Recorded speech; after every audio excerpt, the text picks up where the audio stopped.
ఇతర దేశాల్లో మనం చూసుకుంటే ఒక ఉద్యోగం లేకపోతే ఒక చిన్న పెట్రోల్ బంక్లో పనిచేయడానికి కూడా వెనకాడరు అక్కడ. బట్ ఇక్కడ వచ్చేటప్పటికి ఆ కార్పొరేట్ ఉద్యోగం అయితేనేమో, నేను గతంలో చేసిన ఆ స్థాయి ఉద్యోగాల కోసమే ఇలాంటి మీరు అన్నట్లుగా ఆ మానసిక ఇక్కడ డిగ్నిటీ ఆఫ్ లేబర్ తక్కువ. డిగ్నిటీ ఆఫ్ లేబర్, ఈ శ్రమశక్తిని గౌరవించడం, ఏదో ఒకటి కష్టపడి పనిచేస్తున్న బతుకుతున్నాడులే అని ఉండరు. ఓ ఆ లెవెల్ నుంచి ఈ లెవెల్కి వచ్చాడు. ఆ చుట్టుపక్కల వాళ్ళందరూ ఎప్పుడు మనకి పక్క వాళ్ళ ఇళ్ళలో ఏం జరుగుతుందో ఆసక్తి ఎక్కువ మిడిల్ క్లాస్ వాడికి. అందుకని ఇటువంటి, కానీ ఈ మధ్యన మారింది కొంచెం.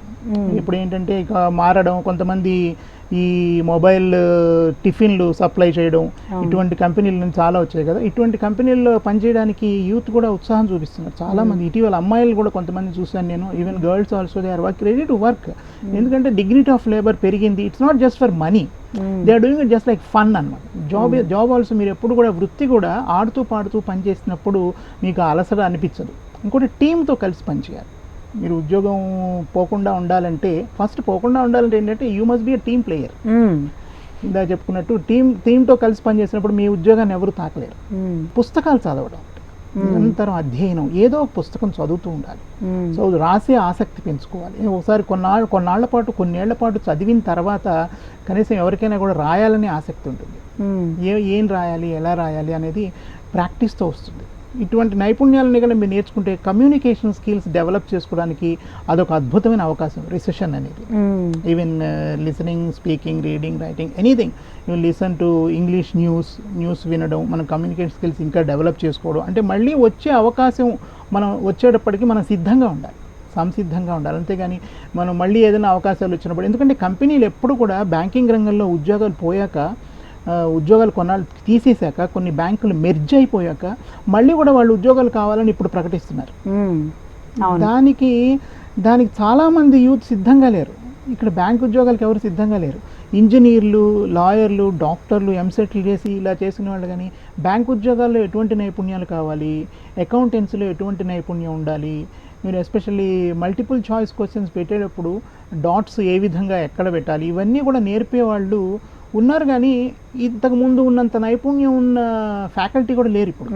ఎందుకంటే focus is not on 70s ఎక్కువ బ్యాంక్ ఉద్యోగాలు ఉండేవి. ప్రతి ఒక్కళ్ళు బ్యాంకింగ్ మీద ఫోకస్ చేసేవాళ్ళు. బీకాం చేయడం, బ్యాంక్ ఉద్యోగానికి వెళ్ళడం, బీకాం చేయడం, బ్యాంక్ ఉద్యోగం. ఇప్పుడు అంతా ఇంజనీరింగ్ ఓరియంటెడ్ ఎడ్యుకేషన్. ఇప్పుడు ఇంజనీరింగ్ తగ్గిపోయి ఇప్పుడు సిఏ మీద ఫోకస్. అంటే మధ్యతరగతి వాళ్ళు ఏంటంటే ప్రకటనలు, పిల్లలకి ఏం కావాలో వాళ్ళని అడగం మనం. మిడిల్ క్లాస్ పేరెంట్స్ ఏంటంటే, అండ్ దెన్ ఇంకోటి ఎటువంటి చదువులు చదవాలి, ఎటువంటి చదువులకి డిమాండ్ ఉంటుంది, పిల్లలకి ఆసక్తి ఉంది, అవన్నీ అడగకుండా ఏదో అందరూ ఇంజనీరింగ్ చదువుతారు, నా పిల్లలు కూడా ఇంజనీరింగ్ చదివితే పెద్ద విదేశాల్లో ఉద్యోగం వస్తారు, వెళ్ళిపోవచ్చు అక్కడికి. ఇదే ధోరణి. కానీ వాళ్ళకి ఎప్పటికప్పుడు వాళ్ళ నైపుణ్యాలను పెంచుకోవాలి. ఈ విధంగా డబ్బులు సంపాదించడం మాత్రమే కాకుండా బతకడం నేర్చుకోవాలి. ప్రతి చదువు కూడా education is only leading to monthly salaried ఎంప్లాయీగా తయారు చేస్తుంది. ఈనాటి విద్య ఏంటంటే పిల్లల్ని జస్ట్ ఒక ఉద్యోగం చేసే శాలరీడ్ ఎంప్లాయీ, ఒక వృత్తి అంతే. అంతకంటే అంతకు మించి దానికి ఒక ప్రయత్నం కానీ, దానికి ఒక పరిధి కానీ లేదు. చాలా తగ్గిపోయింది ఉద్యోగం చేసే. ఉద్యోగం ఎందుకు చదువుకోవాలంటే ఉద్యోగం కోసం, ఉద్యోగం ఎందుకంటే బతకడానికి. టు పెర్కులేట్ డౌన్, ఇంకా మనం కిందకి వెళ్ళి ఇదిగా ఆలోచిస్తే నీకేంటి డబ్బులు కావాలి, మనకు కావాల్సిన డబ్బులు, అది ఉద్యోగం ద్వారా సంపాదించవచ్చు, ఇంకో నైపుణ్యం ద్వారా సంపాదించవచ్చు. అప్పుడు కన్సిస్టెన్సీ ఉండాలి, నిరంతరం అధ్యయనం ఉండాలి. అధ్యయనం లేనప్పుడు నీ ఉద్యోగం పోతుంది. అది ఇలాంటి సమయంలో అంటే ఉద్యోగం తెచ్చుకోవడం సాధ్యం అవుతుందంటారా? తప్పకుండా సాధ్యం అవుతుంది. నేను ఇందాక చెప్పినట్టు స్కిల్ ఆడిట్ చేసుకోవాలి. గూగుల్లో ఏంటంటే మనం వెళ్ళినప్పుడు మనం సెల్ఫ్ అసెస్మెంట్ క్వశ్చనేర్స్ అంటారు. అంటే మనల్ని మనం ఎలా అసెస్ చేసుకోవాలి అనేది మనకి ఇంటర్నెట్లో దొరుకుతాయి.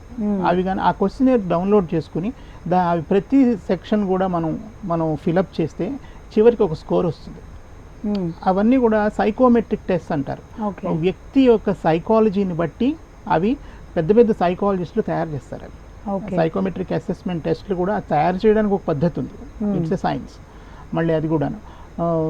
అందుకని ఆ ప్రశ్నలకి జవాబులు రాసి మీకు స్కోర్ ఎంత వచ్చింది దాన్ని బట్టి ఇప్పుడు నాకు రిసెషన్లో ఉద్యోగం వస్తుందా దానికి కూడా ఒక క్వశ్చనర్ ఉంటుంది అక్కడ. ఎందుకంటే అంటే మీ స్కిల్ ఆడిట్ అనమాట. మీకు స్కిల్స్ ఏమేమి ఉన్నాయి, ఇవన్నీ ఉన్నాయా లేదా, వర్క్ ప్లేస్ స్కిల్స్ ఏమేమి ఉన్నాయి, ఇంకా మీరు ఏమేమి డెవలప్ చేసుకోవాలి, వేర్ యు ఆర్ ల్యాకింగ్, ఎక్కడ మీరు మీ పరిమితులు ఏంటి, మీకున్న అపరిమితమైన జ్ఞానం దేంట్లో ఉంది, ఇవన్నీ కూడా తెలిసిపోతాయి మనకి. ఎప్పుడైతే ఇవన్నీ తెలిసాయో మీకు కొంచెం ధైర్యం వస్తుంది. అంటే ఇది శాస్త్రీయంగా మనల్ని మనం వృత్తిగతంగా వ్యక్తిగతంగా విశ్లేషించుకునే పద్ధతి. ఈ పద్ధతి ప్రకారం కనుక వెళ్తే మనం ధైర్యం వస్తుంది, ముందు మనకి కూడా ఉద్యోగం వస్తుంది, మనం కూడా సంపాదించుకోవచ్చు. ఇంకోటి రకరకాల జాబ్ సైట్స్ ఉన్నాయి.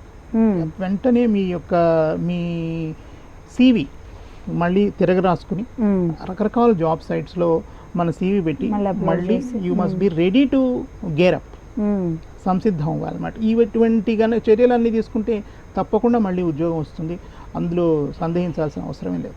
ఒక్కసారి ఈ రెసిస్టెన్స్ ద్వారా, ఆర్థిక మాంద్యం ద్వారా ఒక ఉద్యోగిని తొలగించారు అన్న తర్వాత ఇతర కంపెనీలు అతన్ని చూసే విధానం ఏ విధంగా ఉంటుంది అంటారు? ఇతర కంపెనీలు అతను చూసే విధానం మామూలుగానే ఉంటుంది. బట్ కానీ రిసెషన్ తర్వాత డిప్రెషన్లోకి వెళ్ళిపోయాడా, లేకపోతే ఏమనుకుంటున్నాడు, ఖచ్చితంగా HR వాళ్ళు ఈ ప్రశ్న అడుగుతారు.